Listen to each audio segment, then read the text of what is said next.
Je vais redire juste quelques mots d'introduction par rapport à ce qui a été dit hier, et puis nous allons enchaîner. Vous avez remarqué que Yaakov est un personnage absolument fabuleux, puisque il résume à lui seul, si vous voulez, toute l'histoire d'Israël.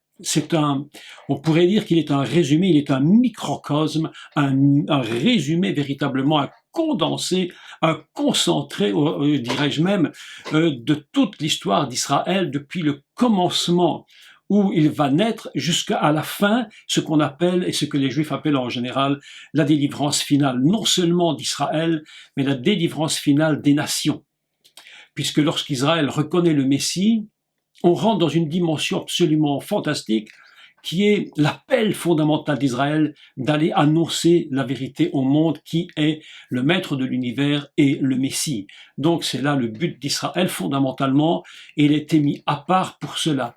Et lorsque les gens sont parfois extrêmement jaloux de cet Israël qui est un peuple entre guillemets élu, l'élection d'Israël peut déranger énormément le monde, mais il faut bien reconnaître qu'Israël a quelque chose de particulier que les autres nations n'ont pas.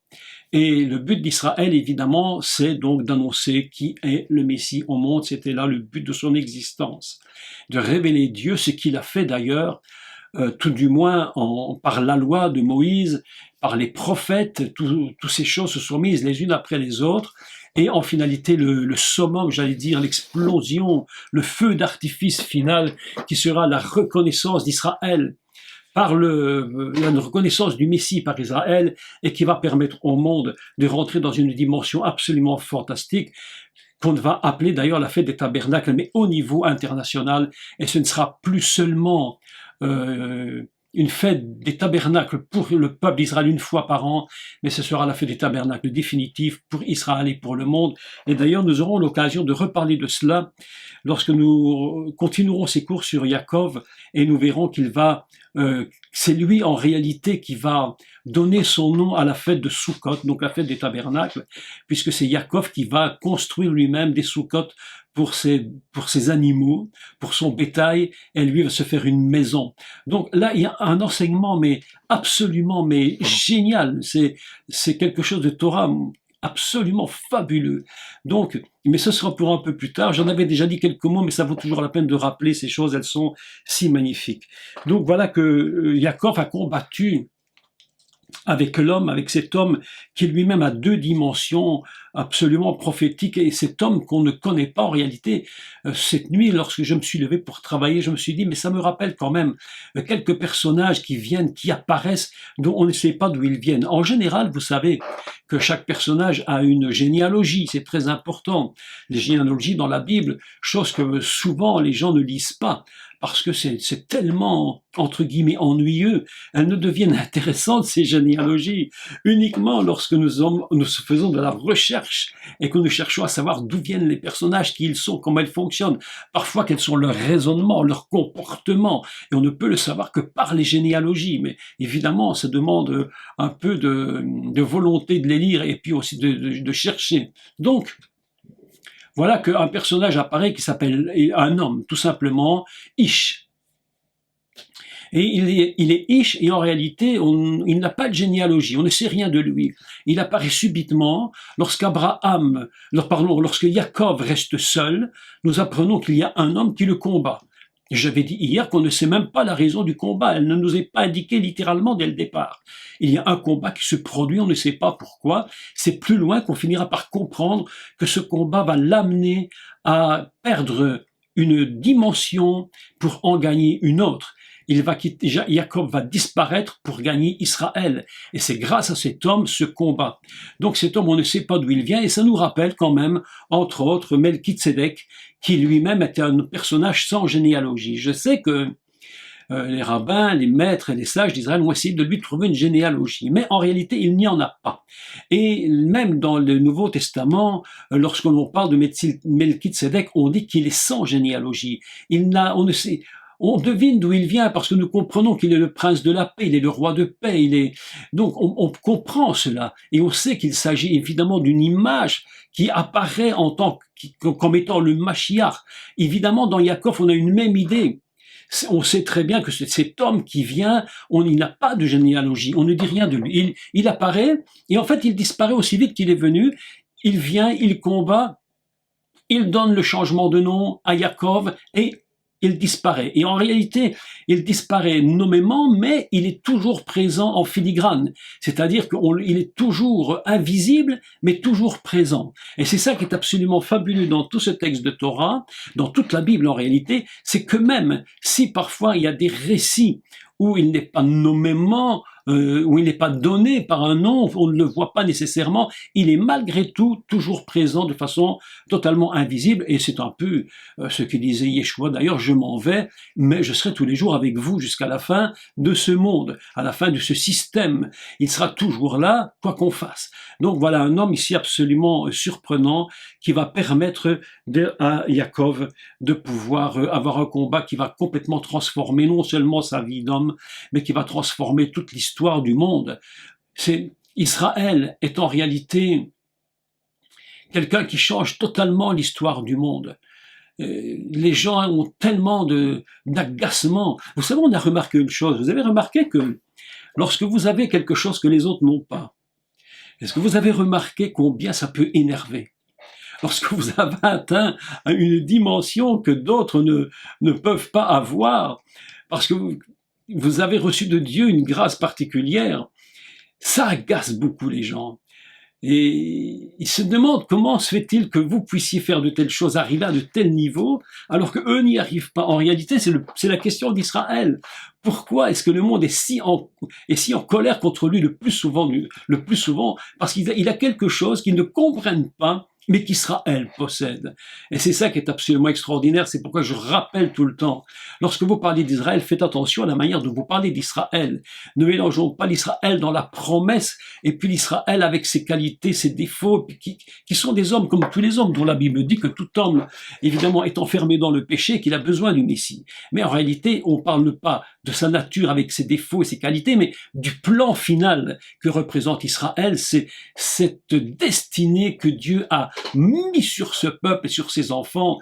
Et c'est ça que absolument important que le monde le comprenne et que les chrétiens devraient aussi comprendre. Comment parle-t-on de cet Israël? Et faisons attention à la manière dont nous en parlons.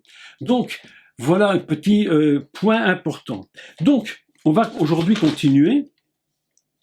Vous vous souvenez que lorsque nous avions parlé de l'aube qui se lève, vous allez voir que le mot va revenir 2 fois et de façon différente d'ailleurs. Au début, il est dit que l'aube va se lever, que l'aube était jusqu'à la fin de la nuit que l'aube se levait. La deuxième fois, il est dit que l'aube s'était levée. Donc on va voir pourquoi il y a des petites différences. Et on se souvient que le mot aube en hébreu a une valeur qui est de 9, c'est-à-dire un engendrement, que cet engendrement... Alors voilà, téléphone qui sonne, mais je ne peux pas répondre maintenant. Que cet engendrement, en réalité, va... Attendez, j'arrête parce que ça va vraiment me poser problème. Voilà, je ne peux pas répondre maintenant. Donc cet engendrement, évidemment, c'est un engendrement qui va se calquer, comme nous l'avions dit, sur le principe du Shabbat que l'on retrouve dans les mots Vayere, Vayiboker. Donc, voilà qu'il y a un commencement de quelque chose de neuf qui va se produire dans le jour de Jacob, et nous continuons le cours maintenant, et nous lisons à partir donc du verset 24, et on va continuer. Donc, Jacob demeura seul, alors un homme lutta avec lui jusqu'au lever de l'aurore, voyant qu'il n'arrivait pas à le maîtriser, à le contrôler. Cet homme le frappa à l'emboîture de la hanche, et l'emboîture de la hanche de Jacob se démit pendant qu'il luttait avec lui. Il dit, « Laisse-moi retourner, laisse-moi aller, laisse-moi retourner, car l'aurore s'est levée. » Vous voyez, il y a 2 fois aurore dans des situations différentes. Jacob répondit, « Je ne te laisserai pas retourner, que tu ne m'aies béni. Il lui dit, quel est ton nom? Il répondit, Yaakov. Il dit encore, ton nom ne sera plus Yaakov, mais tu seras appelé Israël, car tu as lutté avec Dieu et avec des hommes, et tu as été vainqueur. Yaakov l'interrogea ou lui posa la question, lui demanda, quel est ton nom? Je te prie, fais-moi connaître, s'il te plaît, ton nom. Nous allons voir ça un peu plus tard. Il répondit, pourquoi demandes-tu mon nom? Et il le bénit là, etc. Et j'arrête la lecture, nous continuerons la lecture plus tard dans les autres cours. Donc nous avons ici quelque chose de très très important. Donc il est dit qu'il a combattu avec Yaakov, il le toucha. On peut le traduire aussi par vaïga. Vaïga, c'est un verbe hébreu qui est de nouveau, et je rappelle toujours, mais ça on le sait maintenant, c'est simplement un rappel parce qu'on le sait, que le vav conversi va transformer le passé en futur et inversement. On est donc dans un système qui est complètement hors du temps. Cette Torah est hors temps, donc ces combats de Yaakov, la blessure qui va être infligée à Yaakov, c'est une blessure qui va demeurer.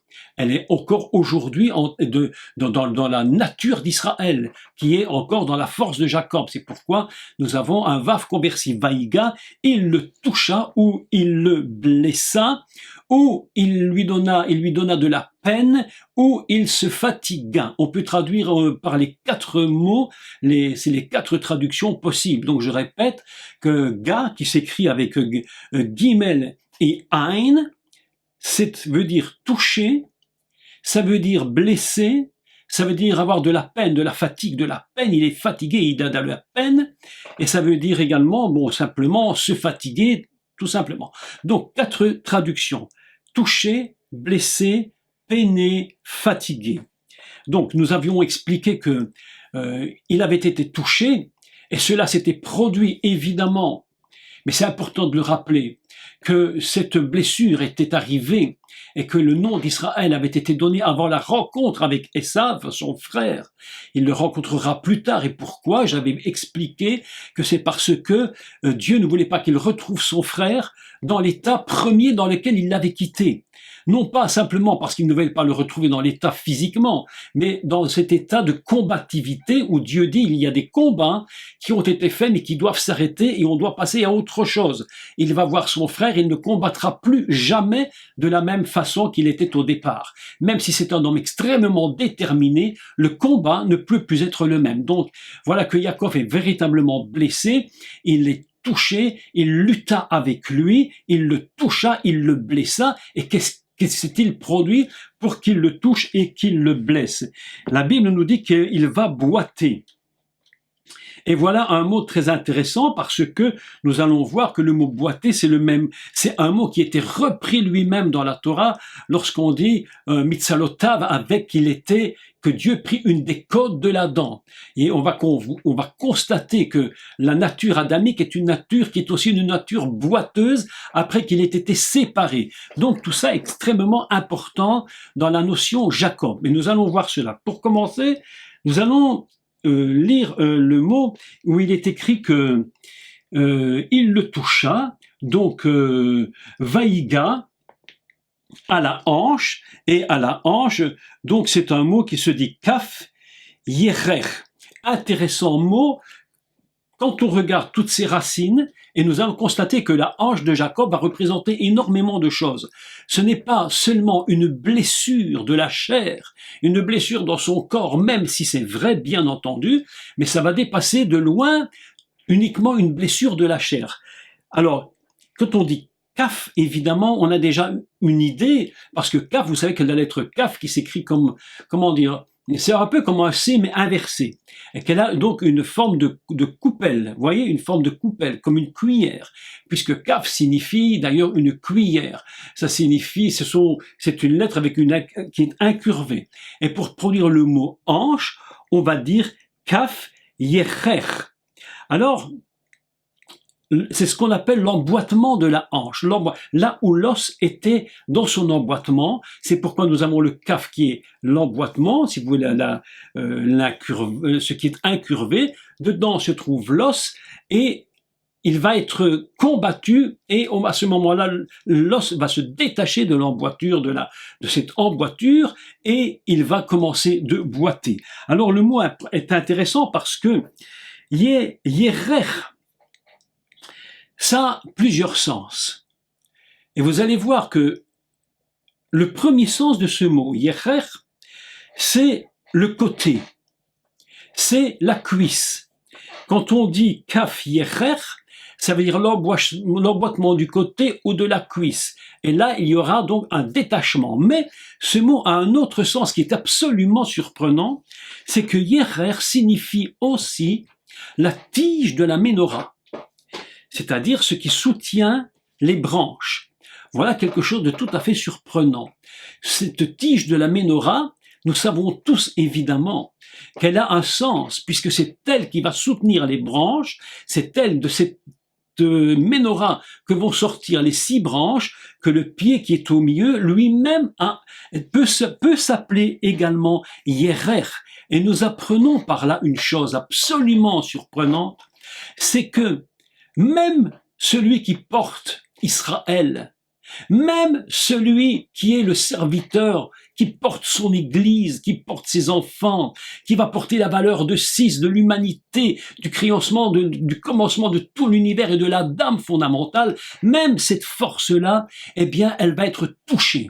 C'est pourquoi lorsqu'on parle de l'emboîture de la hanche, en fait, on parle de quelque chose qui peut être également conçu et compris par rapport au pied, à la tige centrale de la menorah, c'est-à-dire le Mashiach lui-même est touché. Et c'est extraordinaire, parce que même en tant que Mashiach, il ne faut jamais oublier qu'il vient comme homme, comme Ish. Et alors là, c'est extraordinaire, parce que ça nous rappelle le verset absolument fabuleux du livre de Shemot, où on dit que tu feras un Ish C pour la fête de Pessah. Et Ish C, c'est l'homme mouton ou l'époux mouton. Et nous avons ici une même idée qui vient lorsque l'on parle du Mashiach, on parle de Ish, il combat avec Ish, et en réalité il est touché lui-même. Vous savez que le Mashiach lui-même est touché, et va être touché afin, et il va le dire aussi, afin que jamais lui-même ne fasse sa propre volonté, mais toujours la volonté du Père. C'est absolument fabuleux parce que lorsque Yeshua se trouve à Gethsémané, il va combattre un combat absolument fantastique, c'est le combat de ce qu'on pourrait appeler le yerer, c'est-à-dire de la tige elle-même qui ne peut en aucun cas prendre pouvoir elle-même dans sa propre force, mais elle doit être vaincue pour pouvoir uniquement servir le Dieu créateur, le Père de l'univers, celui qui a envoyé, qui est venu en tant qu'homme sur terre, le Mashiach, Yeshua lui-même. C'est pourquoi lorsque l'on dit Kaf Yerer, ça peut être traduit, on peut le comprendre, l'emboîture de la hanche, on peut comprendre aussi le droit où le pied de la menorah a été touché, absolument extraordinaire. Un texte qui est surprenant à ce niveau-là. Lorsque ce matin, je regardais dans toutes les racines hébraïques, parce que, évidemment, vous comprenez bien que lorsqu'il faut étudier un dictionnaire de mémoire, tout à fait impossible, enfin tout du moins pour moi, donc je suis obligé de rechercher dans la racine hébraïque les traductions et les racines, parce qu'il y a tellement de choses qui sont inimaginables. Lorsque je vois que le yerer signifie également la tige de la menorah, je me dis quelque chose est en train de se produire chez Yaakov, il contient toute la force d'Israël qui va engendrer la force messianique. C'est absolument extraordinaire. Donc Kaf Yerer, c'est la cuisse, le côté, la tige de la menorah. Et alors, encore une autre interprétation de ce mot, Yerer, c'est qui est Yerecha. Et lui s'écrit Yud, Resh, Kaf, He. Exactement la même racine, et qui lui a un sens absolument formidable, le sens qui représente un territoire, une part de territoire, qui représente une part d'une maison, C'est-à-dire qu'en réalité, lorsque Jacob va être touché à la hanche, en fait, c'est tout Israël qui va être touché.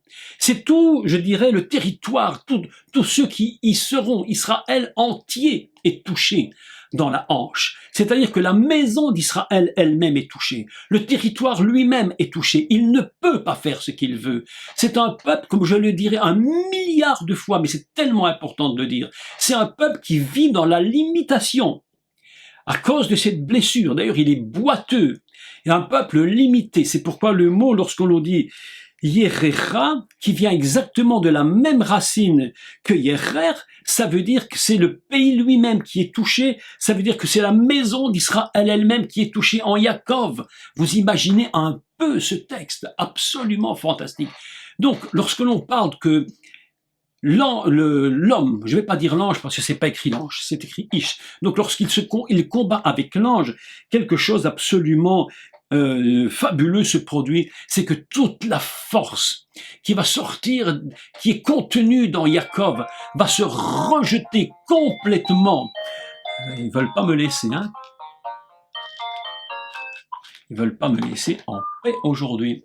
Alors je ne sais pas qui m'appelle, mais on n'est pas le temps de répondre. Que toute cette force d'Israël est contenue véritablement à l'intérieur de Yaakov, et tout va découler de cela, de cette blessure. C'est la blessure qui va permettre à Yaakov de devenir Israël. Je vais couper ce téléphone, excusez-moi 2 secondes. Je vais, parce que, une seconde. Allô? Oui. Excuse-moi, parce que je donne cours. Excuse-moi, tu me rappelles dans 1 heure.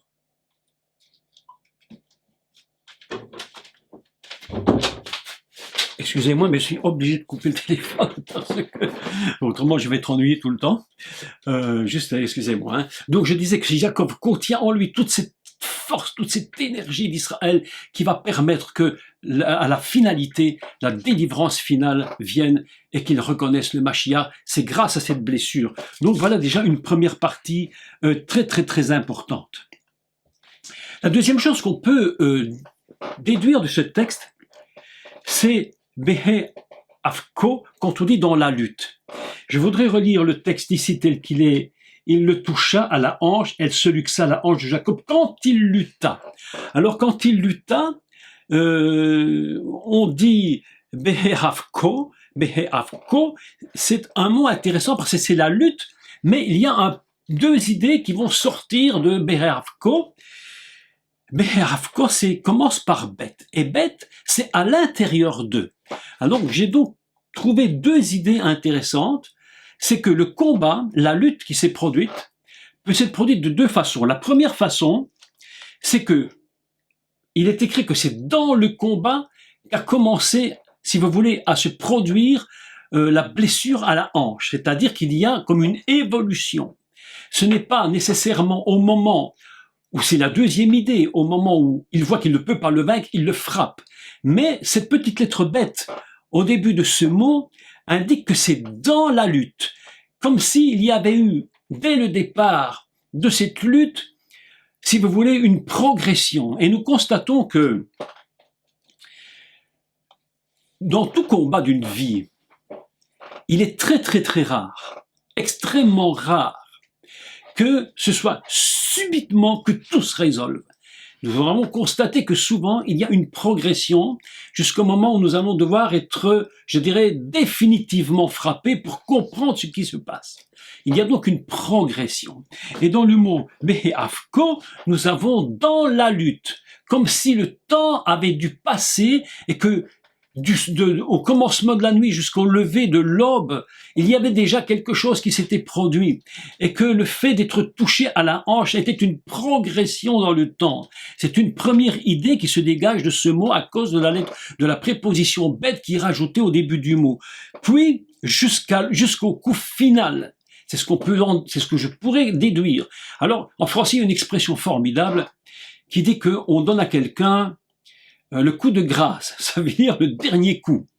Qu'est-ce que c'est le coup de grâce? Ça veut dire qu'il y a un combat qui est long, et à la fin, on va toucher la personne pour terminer définitivement ce combat. Et c'est l'idée que ce mot, Be'afko, nous enseigne, c'est que c'est pendant le combat qu'a commencé le déboîtement de la hanche. Deuxième idée, c'est comme je l'ai dit, ça peut être subitement. Si au moment où il intensifie la lutte, à la fin, dans la lutte, il le touche. On a donc deux idées. Et ces deux idées vont introduire une pensée du Mashiach qui va dire une chose absolument intéressante.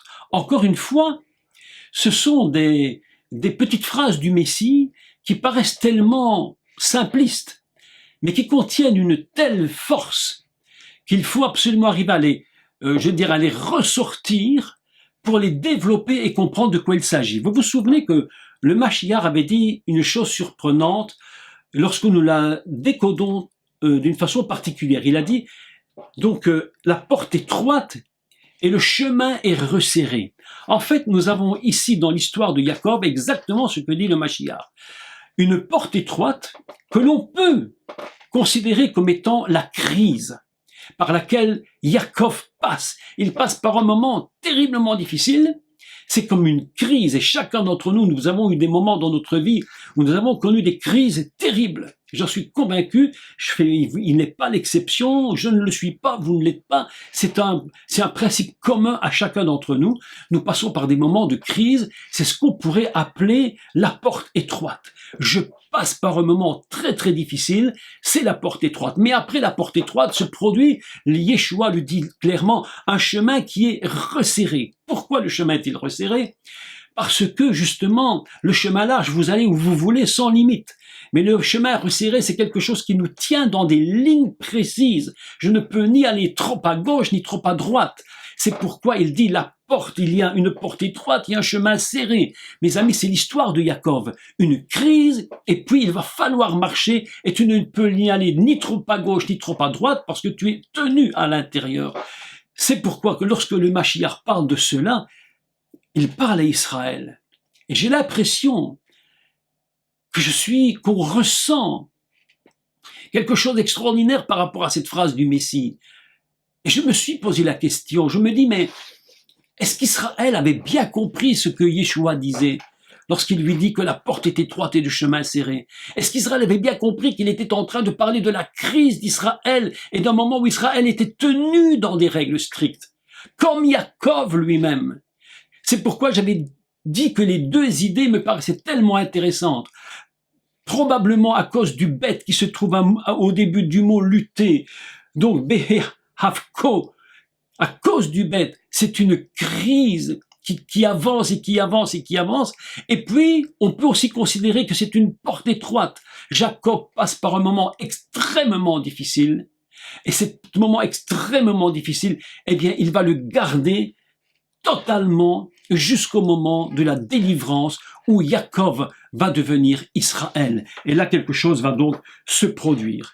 Et il dit, je relis donc le texte, donc la hanche de Jacob, quand il lutta Imo avec lui, Vayomer, il dit, renvoie-moi. Il va lui dire, renvoie-moi, car l'aube s'est levée. Ce n'est plus la même idée maintenant, ce n'est plus la nuit jusqu'à l'aube qui se lève, mais ici, il lui dit, écoute, la nuit est terminée. La nuit pour toi est finie. L'aube s'est levée. Et ici, la question va devenir extrêmement intéressante, c'est que l'homme va lui dire, mais renvoie-moi. Renvoie-moi. Autrement dit, le renvoi ne dépend pas de l'homme, il dépend de Jacob, c'est lui qui décide de mettre la fin ou de continuer le combat. Mes amis, cette phrase est extrêmement intéressante parce que on aurait très bien pu se dire, voilà, le combat est terminé, l'homme est content, il dit, tout ce qu'il devait faire a été fait, je prends mes affaires et je pars. En réalité, pas du tout. Il va dire à Jacob, c'est toi qui décides du combat, c'est toi qui décides de la fin. Si tu veux recommencer, continuons. Mais il dit non, renvoie-moi. Et Jacob réagit, il dit non, je ne peux pas te renvoyer. Il dit la fin je ne peux pas te renvoyer. Si tu ne m'as béni. Et ici l'expression est intéressante parce que il va utiliser le mot ki'im. Ki'im signifie sauf si. Seulement si tu me bénis, je te renvoie. Aussi longtemps que tu ne m'as pas béni, Je ne peux pas te dire de partir, il faut que tu restes, au moins donne-moi ta bénédiction. Jacob a compris quelque chose absolument fantastique. Et voilà que le renvoi de l'homme va dépendre uniquement de l'attitude ou de la compréhension que Jacob va avoir à partir de maintenant. Et écoutez bien le mot parce qu'il est surprenant. L'expression dit qui im, renvoie-moi qui im si ou sauf si. Et cette expression va être reprise plus tard, de nouveau, elle va être reprise plus tard lorsqu'il est dit car tu as lutté avec Dieu. C'est la même expression. On a l'impression que deux choses sont en train de se mettre en place. C'est un dialogue entre Jacob et l'homme et ils utilisent les mêmes idées. Donne-moi ton nom. Quel est ton nom? Si tu me renvoies et moi, si tu me donnes ceci et si tu fais cela pour moi. Les deux personnages, on a l'impression qu'ils sont en train de se coller littéralement. D'ailleurs, l'expression était formidable puisque Rachid nous avait appris et nous l'avons vu hier que les deux s'étaient complètement liés l'un dans l'autre. Il y avait quelque chose qui les avait unis l'un avec l'autre et que le combat est extrêmement serré. Ils étaient tenus comme par des nœuds, comme par des cordes. Ils ne pouvaient pas se séparer. Et il dit, renvoie-moi, laisse-moi aller. Et Jacob dit, non, il n'est pas question que je te laisse aller. Il dit, pas du tout. Qui im, autrement dit, seulement, ou sauf si tu le fais. Sauf si tu le fais. Sinon, je ne veux pas que tu partes. Reste ici et bénis-moi. Et là, la question va se poser, Mashmecha, mais quel est ton nom? C'est l'homme qui lui pose la question. Je veux te bénir, mais d'abord tu dois me dire qui tu es. Mes amis, c'est très important. Rappelons-nous toujours que chaque homme de Dieu, commençant par Avram, Dieu lui avait dit, Lech lecha, va pour toi. Découvre-toi, sache qui tu es. C'est surprenant parce que l'homme va poser la question à Jacob, il va lui dire, mais quel est ton nom? Mashmecha, quel est ton nom? Est-ce que tu comprends qui tu es? Est-ce que tu sais maintenant me dire ton nom exactement? Et il va répondre, après ce combat, il va répondre, mais déjà Jacob boite. C'est après qu'il boite que ces questions se posent. Avant, il ne lui dit pas son nom. Pourquoi ne lui dit-il pas avant le combat, écoute Jacob, on va combattre? Il ne lui dit rien. Il le laisse tel qu'il est. Mes amis, c'est après qu'il va falloir résoudre la question du nom. Quel est ton nom? Mashmecha, quel est ton nom? Mais comme si l'homme ne le savait pas. Mais il faut qu'il sache qui, lui, il est réellement. Il va répondre, mais mon nom, Jacob. Je suis celui qui est Jacob, celui qui tenait le talon de son frère, celui dont on parle même au début de la Torah, on en parle dans le livre de Bereshit tout au début, avec il combattra, il te mordra le talon, tu lui mordras le talon. On est dans des idées semblables. Il répète, je suis Jacob, c'est moi, c'est Jacob, c'est moi. Quel est ton nom? Mashmecha. Quel est ton nom? Mon nom est Jacob. Alors, il va lui répondre, écoute, et ici, le texte est beau parce qu'il dit, je ne te renverrai pas, sauf si tu me bénis. Vayomer, Elahav, il lui dit à lui, quel est ton nom? Il répondit Jacob, il dit, ce n'est plus Jacob, lo Jacob, plus Jacob, Iyamar, que sera appelé encore ton nom. Écoutez ici, Qui im Israël? Qui im Israël? Ce n'est pas ton nom sera Jacob, sera Israël, mais c'est ton nom sera Qui im Israël. Exactement la même phrase qui était dite juste avant. Qui im, je ne te laisserai pas aller si tu me bénis, seulement si je ne te laisserai pas donc partir. Mais ici, il lui dit Qui im Israël, il sera seulement Israël. Il sera seulement Israël. Ton nom ne sera plus Jacob. C'est-à-dire que tu vas le perdre, ce nom. Il va à un moment donné, il va devoir disparaître pour que seulement tu t'appelles Israël. Écoutez, le texte est absolument magnifique. Absolument magnifique. Donc, il lui dit, quel est ton nom? Et il répond, c'est Jacob qui pose la question. Il dit, quel est ton nom? Et il répond, Ki im Israël. Il sera seulement Israël. Voilà un texte absolument formidable. Ton nom ne sera plus Yaakov, mais seulement Israël. Tu vas atteindre le niveau 10, c'est-à-dire le niveau le plus élevé que tu puisses imaginer être. Mes amis, lorsque le Mashiach va venir et qu'Israël va reconnaître son Messie, Israël va atteindre le niveau, c'est le plus élevé qui puisse exister sur tout l'univers et sur toute la face de la terre. C'est pourquoi il est écrit Ki'im Israël et non pas seulement Israël tout seul.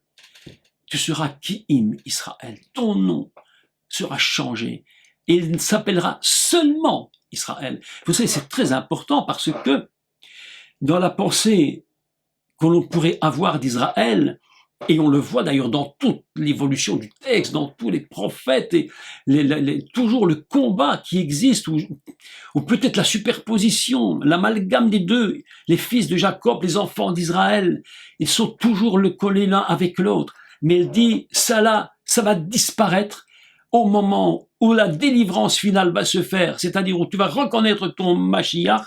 À ce moment-là, tu seras Ki'im, seulement Israël. Un texte extraordinaire. Moi, quand j'ai lu cette phrase, je croyais dans une lecture, ton nom sera Israël. Mais lorsque j'ai relu le texte, je me suis dit, c'est pas tout à fait ça qui est écrit. Il y a une petite rajoute, et j'aime beaucoup ces petits rajouts qui sont faits dans la Torah, parce qu'elle nous donne vraiment l'explication de la chose. Donc, on veut seulement dire, tu seras véritablement Israël. Ah, donc je suis en train de lire tous les textes que vous me faites, comme d'habitude. Voilà. Oui.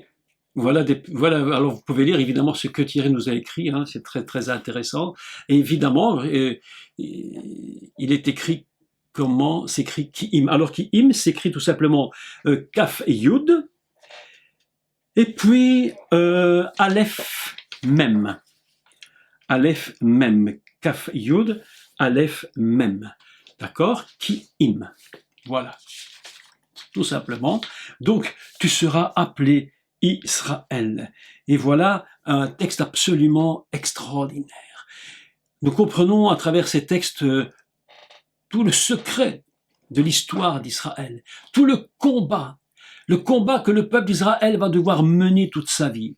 C'est pourquoi vous vous rappelez du texte où il est dit qu'il a donné la loi à Yaakov et les promesses éternelles à Israël. Vous vous souvenez de ce texte que nous avions longuement parlé dans le prophète, je crois c'est Jérémie, si je ne me trompe, il faudrait vérifier, où il dit, j'ai donné la loi à Yaakov. Il y a eu comme un combat constant entre Yaakov et la loi, et entre Israël, qui lui, c'est la promesse d'éternité. Cette promesse, cette phrase qui était donnée, elle est tellement extraordinaire qu'elle se rattache complètement à ce qui hime.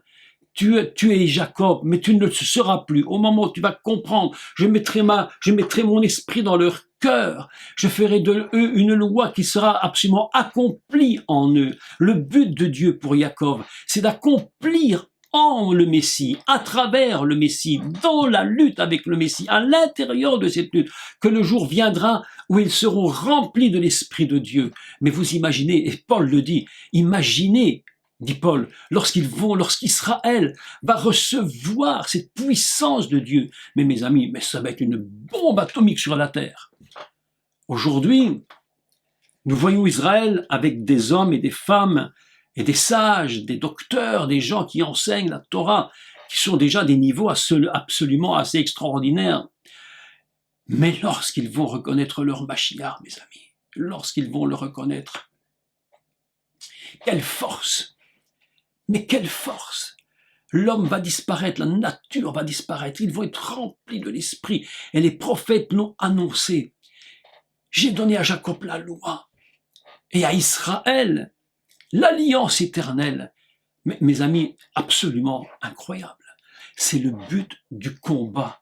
Le combat de Jacob, c'est le combat qui va lui faire comprendre que par la force, rien n'est possible, même si la promesse a été donnée, même si la destinée est tracée, mais par la force, impossible. Il ne pourra le faire que lorsqu'il reconnaîtra son Mashiach. C'est pourquoi j'aime beaucoup cette phrase, j'aime beaucoup cette expression où il est dit Ki'im Israël.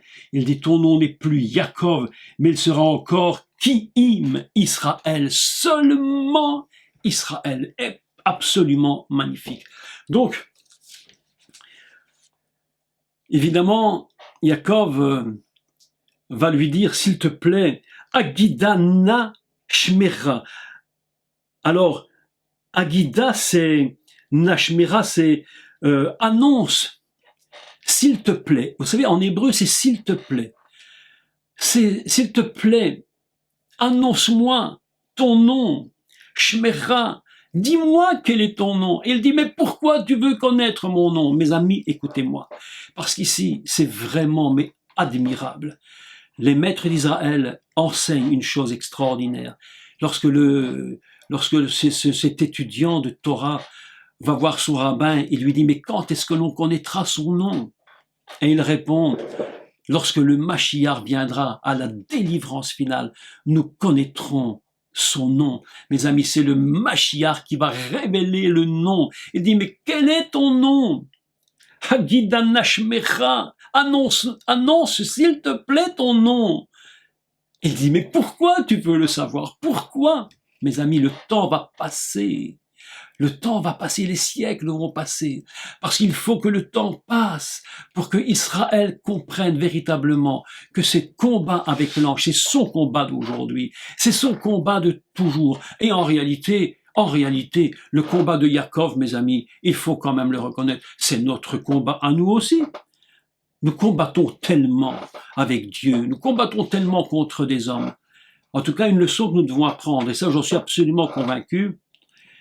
Je ne sais pas comment vous pouvez penser cela, mais il y a un verset de la Bible qui nous dit que de laisser Dieu nous venger lui-même. On peut toujours se défendre contre ceux qui nous font du mal, on peut toujours se défendre contre eux, essayer de trouver des solutions pour se venger, mais mes amis, à un moment donné, il faut laisser passer. Dieu est notre, notre vengeur. Hein, c'est lui qui va nous défendre. Il est notre défenseur. Nous n'avons pas besoin de nous battre contre les hommes. Mes amis, je vous assure que nous n'avons pas besoin. Il faut qu'Israël comprenne que son libérateur, c'est le Seigneur, c'est le Mashiach. Ça ne sert à rien de combattre contre les hommes. Un jour, il faudra bien le comprendre. Fais-moi connaître ton nom. Ça veut dire à ce moment-là, j'ai compris que mon combat à moi, ça ne sert à rien. Pourquoi se battre contre les hommes? Qu'est-ce que nous pouvons gagner à cela? Moi, j'ai compris une chose en tout cas, pendant toutes ces dernières années, tous ceux qui nous ont pas aimés, tous ceux qui nous ont rejetés, ceux qui nous ont critiqués, ceux qui ne comprenaient pas un mot de ce que nous pouvions dire, ou de ce que nous pouvions faire, eh bien, nous avons laissé ces hommes faire ce qu'ils voulaient faire. Nous avons laissé ces gens faire ce qu'ils voulaient faire. Vous savez ce qui se produit? Eh bien, soit ils nous quittent définitivement, ou alors la Bible a dit parfois aussi, ils reconnaîtront, et ils viendront, ils se prosterneront, et ils reconnaîtront que Dieu est avec vous. Et c'est ce qu'ils feront avec Israël. La Bible nous dit, ils viendront, ils reconnaîtront qu'ils ont été aimés de Dieu. Arrête Israël de combattre, Jacob, arrête de combattre inutilement. Il faut que tu le comprennes. Peut-être viendront-ils, certains reviendront. Et c'est pourquoi le mont Sion, là où il y aura le temple, il est écrit que ce sera le temple de toutes les nations. Ce qui veut dire quoi? Ça veut dire qu'Israël aura compris le Ki'im, seulement Israël. Et ceux qui étaient tes ennemis viendront, ils reconnaîtront, dit la Bible, que l'Éternel est avec toi, Israël, qu'il te bénit parmi les peuples, et que tu es maintenant devenu une lumière pour les nations. Mes amis, c'est ça le Ki'im Israël. C'est ça que veut dire Ki'im. Seulement Israël. Le reste est terminé, mes amis. Le reste est fini. Ne nous battons pas contre les hommes. Ça ne sert à rien. N'essayons pas. La Bible nous enseigne d'ailleurs qu'il faut rester dans le calme et dans la tranquillité. Et c'est Dieu qui fait. Pour nous. Il y a des combats qu'il faut éviter. Il y a des combats qu'il faut mener. Mais souvent, il vaut mieux laisser les méchants et les oublier, ne pas s'en intéresser. Sinon, nous sommes dans une attitude où nous nous mettons un peu semblables à eux. Et que lorsque nous nous mettons à leur niveau, comment voulez-vous gagner? Impossible. C'est pourquoi je crois vraiment que ce Ki'im Israël a une portée, mais absolument fantastique, dans la destinée du peuple d'Israël. J'aime terminer ce cours en disant Ki'im Israël. Seulement Israël. Et il dit, tu as combattu, car tu as lutté avec Elohim, qui s'arrêta, car tu as lutté. Elohim, car tu as lutté avec Elohim, Ve'im anashim, et tu as lutté avec des hommes. On est dans une double idée ici. Par rapport à ce personnage qui a lutté avec Jacob, c'est qu'il représente à la fois des hommes et il représente à la fois Elohim. C'est un double combat. Tu as lutté avec des hommes et tu as lutté avec Elohim. Et en réalité, tu as trouvé la victoire. Tu as lutté avec Elohim parce que tu croyais probablement que tu pouvais en sortir toi-même, mais Elohim t'a fait comprendre que c'était impossible. Tu as lutté avec des hommes et ce combat avec les hommes doit se terminer. Tu as lutté contre Esav, tu as lutté contre Lavan. Maintenant, il faut que ça se termine. Il faut passer à autre chose. Et lorsque l'on voit comment se termine la vie de Yaakov, mais c'est absolument impressionnant. Moi, on aime lire sa vie, mais évidemment, lorsque nous lisons sa mort, nous sommes tellement surpris de voir que la Torah nous enseigne, comme je vous l'avais dit, je pense, la semaine précédente, je ne sais plus, il leva ses pieds. C'est un texte extraordinaire. Attendez, je vais vous le relire parce que vraiment, je trouve il faut le lire tel qu'il est écrit parce qu'il est beau. C'est un texte magnifique. Alors, laissez-moi vous lire ce texte parce qu'il est vraiment magnifique. Ah oui, voilà, alors c'est ça. Je vous l'avais déjà lu, mais je le relis parce que je le trouve tellement beau. Je sais pas, moi, ça m'a fait une impression fabuleuse par rapport à la finale de Yaakov. Il dit que lorsque Yaakov eut achevé de donner ses ordres à ses fils, c'est amusant parce que Yaakov termine ses jours, et lorsqu'il termine ses jours, il ne va pas les prendre simplement pour les voir, mais vous vous rendez compte qu'il va prophétiser sur eux, c'est magnifique. Et il dit, il retira ses pieds dans le lit, c'est extraordinaire, et il expira et fut recueilli auprès de son peuple. Un texte absolument magnifique. Ce sont vraiment des textes de Torah qui sont absolument inoubliables. Hein. Je crois qu'il n'y a pas d'expression comme ça au monde pour dire des choses tellement simples et à la fois si profondes, qui vont chercher une dimension céleste extraordinaire.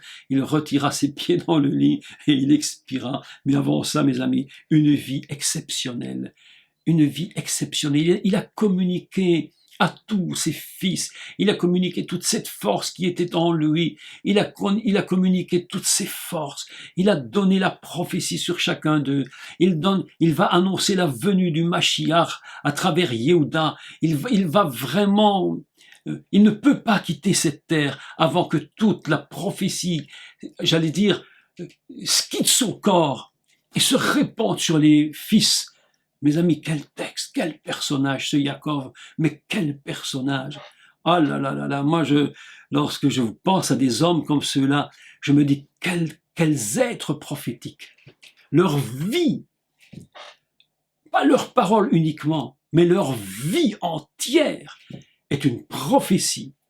Et ça, c'est exceptionnel. C'est pas tout le monde qui a la capacité d'avoir un nom, une fonction, un être, une identité qui est totalement prophétique et que là où ils vont, ce qu'ils disent à l'heure où ils le font, selon les expressions de la Torah, tout ça en eux est une totale prophétie. Mes amis, c'est absolument fabuleux lorsque nous voyons de tels personnages.